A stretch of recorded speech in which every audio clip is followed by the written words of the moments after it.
Olá pessoal, bem-vindos a mais um podcast da Afos Press e hoje a gente dá seguimento àquela reflexão sobre os anos de chumbo, né, na Itália, falando deste quadrinho aqui, né, o Hanks ou Rancherox. Mas antes da gente ir para a Itália, é interessante contextualizar essa obra dentro do Brasil. Né? O Hanks ele tem uma importância muito singular, é bem curioso isso, no quadrinho independente brasileiro por conta dele ter, digamos assim, sido publicado no Brasil poucos anos antes, depois da morte do Tamburini. Não me recordo quando foi a morte dele, foi nos anos 80, 82, ou, enfim. Teve uma vida curta, né? Mas acho que foi em 82. E pouco tempo depois já estava saindo, né, de certa forma, da morte, né, do Tamburini. Já estava saindo no Brasil na revista Animal, o Hanks. Essa revista foi um divisor de águas, né? Era muito bem feita, tudo em papel couché. Acho que foi poucas revistas no Brasil, até de grandes aí, corporações tipo Panini. Poucas dessas revistas tinham uma qualidade igual a que Animal exibia, né? Era toda em papel couché, por exemplo, tamanho ainda mais ou menos desse tamanho. Tem algumas Animal, né, enviadas aí gentilmente pelo grande amigo e autor aqui da Rafus Press. O livro dele já está quase no prelo já, indo para a gráfica, que é o Eduardo Cruz, né, também colecionador da Animal, me enviou alguns exemplares um tempo atrás, né. Mas enfim, é quase desse tamanho o exemplar da Animal. E saiu no Brasil com as histórias desses arcos centrais do Hanks, pelo Tamburini, pelo time principal, né? Tamburini e Tanino Liberatore nos desenhos. Só do Tamburini, com um pouco de colaboração dos amigos, Pazienza, o próprio Liberatore, da primeira fase. Esse saiu no Animal. Então, essa aqui é a quarta edição do Hank Xerox em pouco mais de 40 anos. Pouco menos de 40 anos. A primeira foi 87 e essa é de 2025. Considerando que a gente já vai entrar aqui, o nível de violência e a concepção underground desse material, até que são muitas edições, se a gente considerar, né? Por pelo menos 3 editoras diferentes, a VH era uma coisa assim, que era da Animal, depois acho que a Conrad, coisa parecida, o Devir, não sei, que lançou a versão encadernada dessas traduções da Animal. E depois, a própria Animal tinha lançado uma grandes coleções com esse material todo compilado, mas de novo sem as histórias que aqui são uma espécie de extra, que não tem grande interesse, são histórias fracas, aliás, né? Dos franceses. E depois essas edições da Comic Zone, passou por 3 editoras diferentes, 5 edições diferentes, em pouco mais de 40 anos, né? Pouco menos de 40 anos, na verdade. Até que é bem considerável, né? Mas por que exatamente o Hanks teve esse impacto, né? O quadrinho é extremamente independente e tem um aspecto estético extremista, né?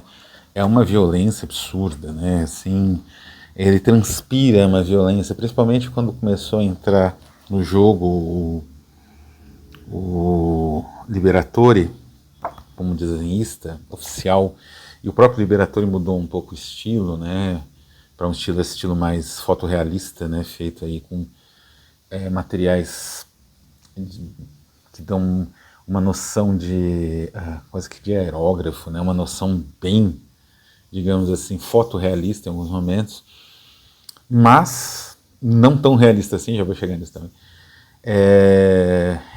Isso atraiu um público, sabe, que passou anos e anos com aquela repressão terrível da ditadura militar e, enfim, quando acabou essa censura prévia absurda, vale lembrar que, por exemplo, filmes como Laranja Mecânica só foram liberados no Brasil nos anos 80, o Laranja Mecânica, né? E tinha um sistema de cortes bizarríssimo, talvez um dos mais ridículos do mundo, não sei, até o Kubrick comentou, que eram umas tarjas que acompanhavam os corpos nus naquelas sequências em alta velocidade no quarto do Alex, né? E por aí ia, né? Então era um tarjas no filme, uma bizarrice, não sei como que fizeram até isso. porque não tinha recursos eletrônicos, isso era feito direto no material de exibição, né? Sei lá como. E todos os filmes do Costa Gavras foram censurados, um monte de filmes não podia nem passar no Brasil de forma alguma.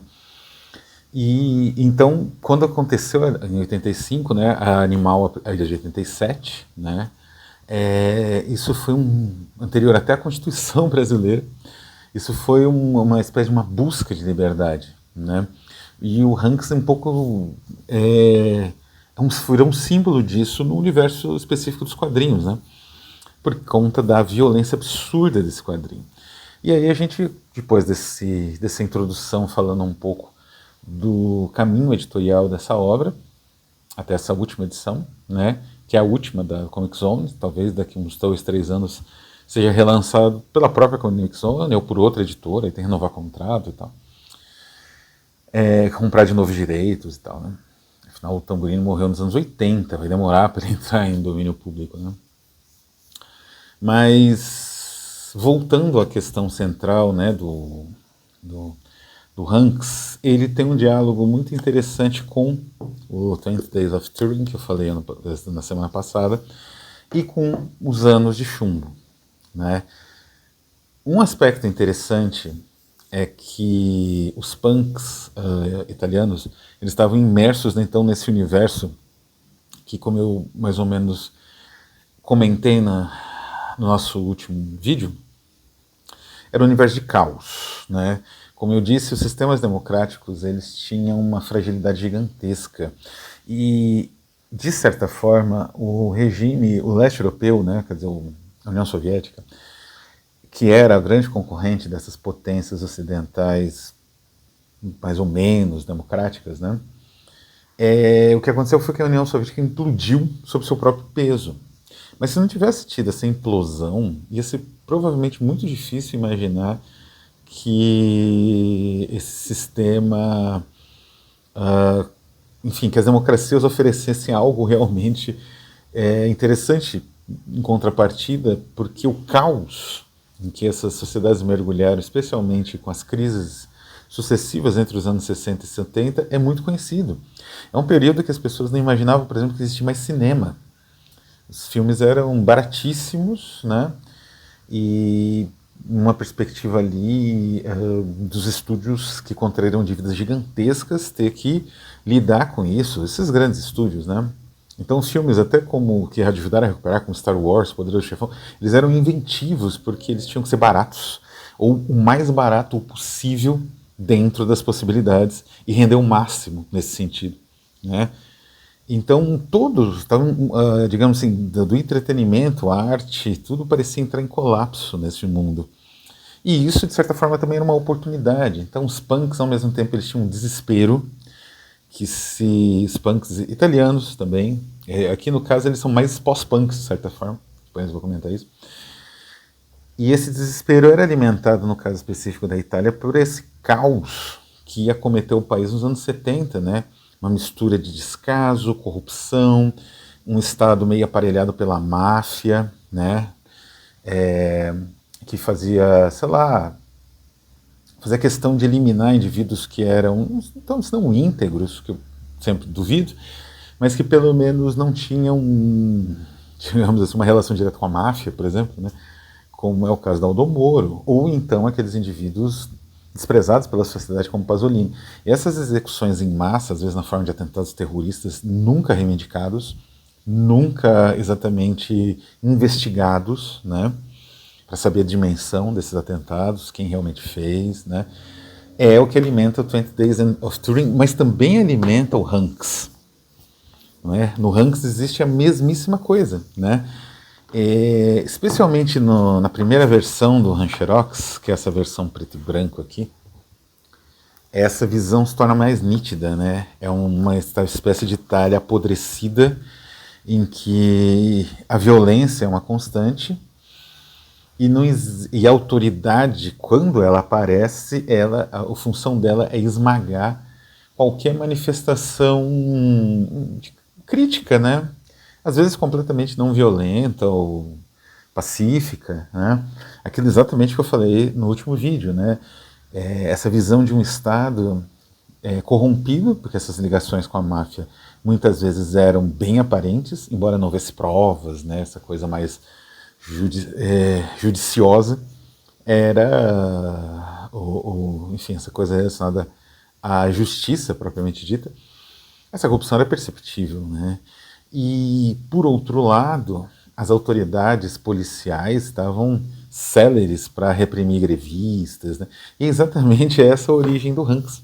Então, as primeiras histórias, elas são, que realmente são de 78, 79, 80, né? Elas são embebidas no espírito do tempo italiano. Então, você pode ler até como uma espécie de crônica dessa Itália de caos, mais ou menos como Giorgio de Maria fez antes, né? Mais ou menos na mesma época, na verdade, né? 77, 78, 79, né? O 20 Days of Turin é de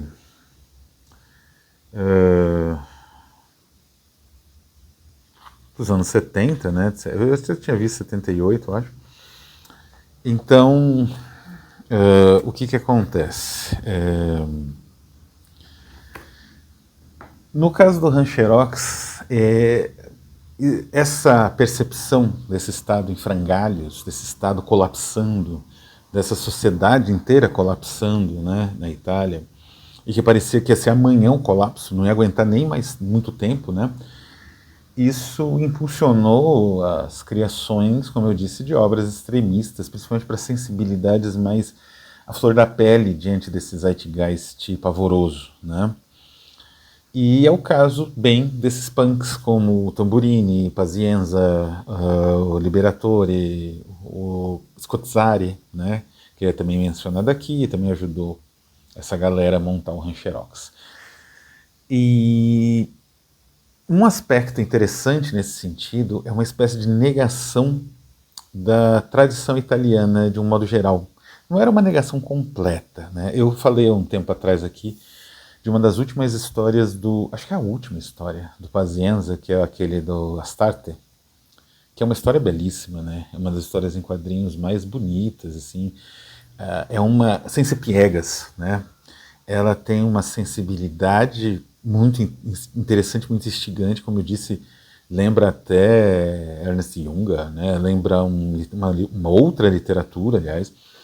Não sei se o Pazienza teve acesso a isso, mas lembra.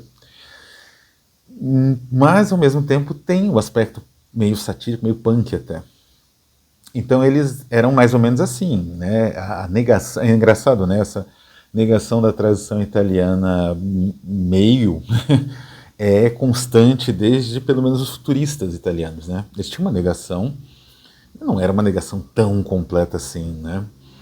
E aqui também, né?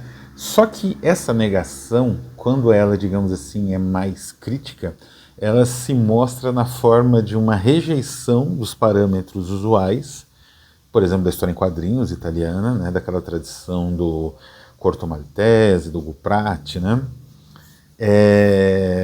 ou das próprias HQs de contracultura dos anos 60, que já pareciam ultrapassados para os punks 10 anos depois, né, do tipo Manara ou Crepá, né. E essa negação, por outro lado, ela se voltava para uma produção que não era produção, por assim dizer, cultural da Itália, dos italianos.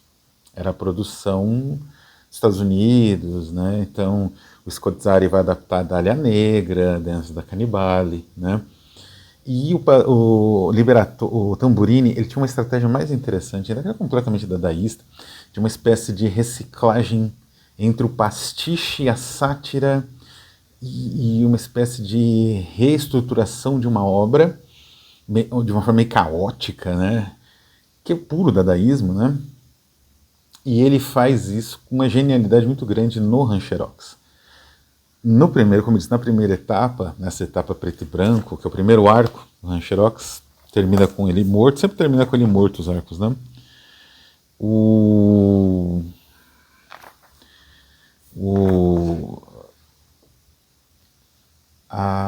Por assim dizer, a base era a questão histórica imediata. Mas já havia esse elogio da cópia, né? A Rancherox é o nome de uma espécie de revenda das máquinas Xerox, né? Que é uma empresa gigantesca, né? Uma empresa que, aliás, inventou a modernidade em sentido tecnológico, né? Interface gráfica, mouse, né? Essas mecanismos de interação com a máquina, né? Mouse, teclado, como a gente conhece hoje, foi tudo mais ou menos inventado pela Xerox, né? Pela Xerox. E ele pegou esse nome dessa revenda, eles mandaram um processinho lá, tal, para eles, e eles mudaram para Ranx, então. Mas demorou, porque quando saiu no Brasil era Rancherox aí, né? Mas o que acontece quando saiu no Animal, né? Mas o que acontece? Esses jovens, especialmente Tamburini, ele vai procurar uma espécie de liquidificador de referências para suas obras. Esse liquidificador vai se alargando, é como se ele jogasse mais elementos dentro. Então essa ideia da cidade em níveis, isso é uma ideia clássica da ficção científica, né? Nível 30, isso tem no Ranx, é muito bem aproveitado, aliás, né? Mas aí, quando ele chega no arco de Nova York, então ele já abandona um pouco a questão ali do do terrorismo na Itália, e isso vira meio que um pano de fundo que vai deixando as histórias mais e mais melancólicas. Isso é até mencionado nas duas introduções desse volume aqui, que não são tão boas, vou fazer um comentário em breve. Então a história vai ficando cada vez mais melancólica, né? E é palpável isso, né? Eu reli, eu tinha lido há muito tempo atrás na minha adolescência, não é? Li no Animal, depois li o primeiro encadernado da própria Animal, né? Uma coletânea com algumas das histórias, na verdade os 3 maiores arcos, né? São os 3 melhores, que é quando o Liberatore assume de vez o desenho. Aí você tem os 3 melhores arcos, né? Que são esses arcos de um em Roma, e que é ele meio que as voltas com artistas, né? E principalmente o Rancherox em Nova York. Esse arco é sensacional, porque são o Rancherox Nova York e Feliz Aniversário Lúbida, né? Esses 2 arcos, o Tamburini ele consegue um equilíbrio do pastiche que é sensacional. Por exemplo, ele várias vezes tem Ballard mencionado nesse texto. Ele nitidamente era um grande leitor do Ballard, e isso é corrente no pós-punk, né? Uma das canções do Closer, que é o LP mais clássico do Joy Division, né? Do Ian Curtis, toda aquela Peter Hook, toda essa galera aí, Bernard Summers, né?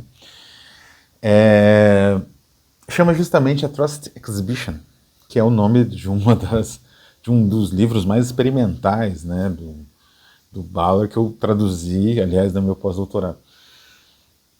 Então ele conhecia muito bem o Ballard, até por ser crítico musical, ele conhecia através da influência do Ballard em Bowie, no próprio Joy Division, né, que é, aliás, mencionado, né. E a primeira parte do Feliz Aniversário Lúbida, ele simplesmente utiliza a referência do Ballard, do Crash, que é um outro romance do Ballard, em tudo. Ele pilha o Crash. É curioso que, aliás, nos 2 paratextos não tem referência a isso, não é? E me parece uma coisa até meio óbvia, né? E até seria interessante o leitor saber dessa obra do Ballard, né, que o Tamburini se aproveita, porque é um excelente romance, né? Gerou um excelente filme também. Então, seria até interessante o leitor conhecer isso para ter acesso, né? Porque muitos nem sabem de onde vem essa referência, né? Então ele pilha no início do Feliz Aniversário Lúbida com tudo, até com o personagem do Vaughn, né? Do Vaughn, que faz as iniciações ali nos acidentes de carro, né? Então, e isso dentro de um contexto, como eles se mudam para Nova York, eu não sei nem se o Tamburini chegou a visitar um dia Nova York, ou se ele faz igual Alan Moore, numa referência, aliás, no Atman, recria Nova York da cabeça, né, cria uma Nova York imaginária. Ele faz mais ou menos isso, o Tamburini, com certeza também influenciou o Alan Moore, com certeza absoluta, porque é uma Nova York totalmente alucinógena, assim, e muito inspirada na história do Velvet Underground, também, que era uma banda que era obsessão de The Fall, praticamente todo pós-punk, né? O próprio Joy Division tem um cover de Sister Ray, que é uma faixa do álbum do Velvet Underground, segundo álbum, né? White Light, White Heat. E, então, é curioso porque a história desse... E eles até comentam um pouco as referências culturais na história desse artista, o Enogábalo, né? Como sendo o Brian Eno. E é de fato, mas ele é muito mais o próprio Andy Warhol, não é? Tudo ali indica Andy Warhol, essas pinturas gigantescas, esses espaços meio de difícil acesso, essa festa 24 horas, que é como se descrevia muito a Facture, né, do Andy Warhol, que era mais ou menos isso, 24 horas a gente se drogando, andando pra lá e pra cá. Não é? As figuras clássicas, né, da Facture, né, que eu até comentei no documentário sobre o Velvet Underground, o Billy Name, Ed Sidgwick, né, os próprios Velvets, Nico, né. E é nítido que ele evoca isso. E é uma evocação que deixa ainda mais triste. Assim, é que ela tem uma melancolia muito, vai ficando cada vez mais intensa, né?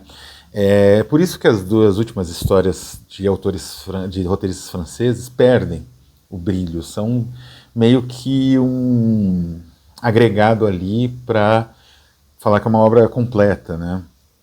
Mas elas são muito fracas. Elas não conseguem evocar nem a realidade vivida pelo Tamburini durante esses anos ali de chumbo na Itália, nem a realidade, digamos, esse espírito, essa visão melancólica, né, de um mundo totalmente desumanizado, o mundo pós, justamente, o anos de chumbo.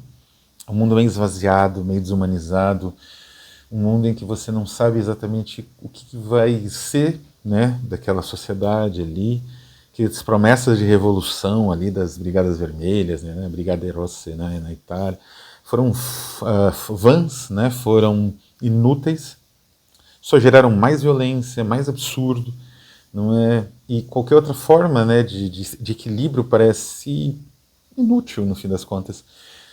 Aí essa adesão niilista à heroína, né, Tamburini um pouco mais até como o Fassbinder da vida, tinha isso, né, eram pessoas que não se viam muito integradas em uma sociedade de consumo que aparentemente era a única alternativa viável, e foi se tornando cada vez mais a única alternativa viável, e era uma sociedade que não tinha espaço para essas pessoas. Então esse é o Hanks, né, uma obra que dialoga com um universo cultural muito amplo, que os próprios comentaristas não dão conta, ou esquecem, ou não trazem, ficam na superfície um pouco, né, quer dizer, nessas referências tipo o Enogábalo e o Brian Eno, né, ou uma referência ao Brian Eno, mas existe uma referência muito maior a um espírito, de um tipo de contracultura que o pós-punk admirava muito, que era essa contracultura do Velvet Underground e de outras bandas, né, que implicava em indivíduos que eram tão reprimidos pelo Estado, acabavam até sendo internados em centros ali de hospícios, né, como o Rock Erickson e outros. E esse caldo cultural que inclui Ballard, Andy Warhol e tal, a partir de uma perspectiva de esvaziamento, de esgotamento, de tristeza mesmo, de melancolia, no sentido clássico da palavra melancolia, né? Esse humus negro produzido pelo nosso organismo e que necessariamente abaixa a nossa possibilidade de a gente ter algum tipo de felicidade. Posto tudo isso, resta um último elemento aqui no Rancherox, que foi um comentário feito pelo próprio editor, Tiago das Quantas, não sei o nome, coitado. Tem aqui, Tiago Ferreira, né? Ele faz um comentário que essa obra eles não publicariam hoje. De fato, hoje em dia eu acho um pouco difícil ela ser publicada, mas a gente precisa ver um pouco essa violência toda, né? E obras semelhantes. É muito difícil você dizer que não vai publicar o livro A História do Olho, do Battaglia, por exemplo. E é um livro violentíssimo, né? Tenebroso, em mais de um sentido. Ou o 120 Dias de Sodoma, do Sade, né? São obras que elas, assim, transcendem os limites ali da mecânica da narrativa que aborda desejo doentio, ou proibido, se preferirem, né, socialmente, de uma forma mais franca. Isso vale até para a filosofia, né? Um filósofo como Max Stirner, ou até o próprio Maquiavel, né? Então você vai ter que ver isso como, aquilo como ironia, aquilo que não é, né? E no caso específico do Rancherox, ele entraria nesse aspecto, mas eu acredito que a violência na HQ já é tão exagerada que ela tende ao absurdo naturalmente. Então não existe um motivo para você realmente querer que essa obra não seja publicada, né? Ela só é muito violenta e com certeza chocante para muitas sensibilidades, e é só isso, né? Com um esclarecimento que foi até tentou se fazer aqui, né? Esclarecimento dos paratextos, mas como eu disse, os paratextos não vão até as últimas consequências, talvez por uma falta dessa percepção histórica do que foi realmente esses anos de chumbo, né? E eu tentei evocar um pouco disso aqui nessas obras extremistas italianas. Vamos ver se um dia a gente consegue os direitos dessa aqui. Vou ficando por aqui. Um abraço a todos e até a próxima.